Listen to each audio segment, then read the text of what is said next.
course, there's news of some VR stuff that they're doing, which is sort of curious because, yeah. That was completely unexpected. Yeah. I did not I don't think any of us were like, yeah, they're going into VR. And I love it. I think it's a perfect. These worlds are perfect for VR. Yeah, I wonder if that reflects poorly on our predicate of powers. Honestly, the video game universe specialists in big open areas are working with VR. Who'd have thunk it? And yet it caught me completely by surprise. It makes so much sense. It's a great marriage. How this comes out, I don't know, but I don't think they'd showed it on stage today if it wasn't ready to blow, just blow our socks off. Well, they did show it at E3 a few years ago, and it didn't. Okay. I mean, honestly, I saw that Doom demo that they referenced in the press conference, and it was a little bit underwhelming, quite frankly. That said, the experiences that I've had on VR this year have been like leaps and bounds ahead of where we were a few years ago. Yeah. So I'm completely convinced that it works. And what better world to do that in than Fallout, where Absolutely. you just, it's literally a sightseeing game half the time for me.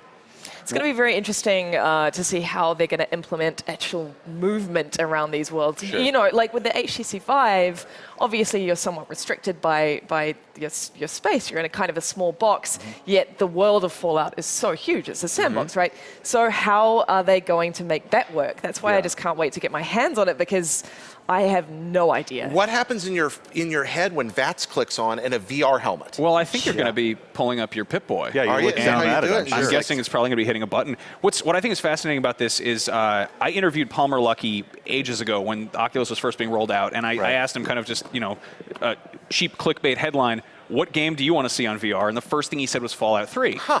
And then I interviewed him last year about Oculus, and this was right after the whole ZeniMax, John Carmack lawsuit. Right. Which is really sticky. So to hear them come out and be like, hey, so a while back we demoed Doom running on this certain VR software. Anyway, this is coming to different VR software. But I think it's going to be fascinating because we've seen with Vive interfaces having the controls, if you see in like Tilt Brush, being able to kind of use menus that are almost like handheld menus, and I think that'll work incredibly well with the Pip-Boy. Absolutely. Also, the pacing of Fallout is really good for that because it's much more like trudging. I think going to hell in Doom sounds a little bit scary because that's an incredibly fast game, and I would probably cry and throw up.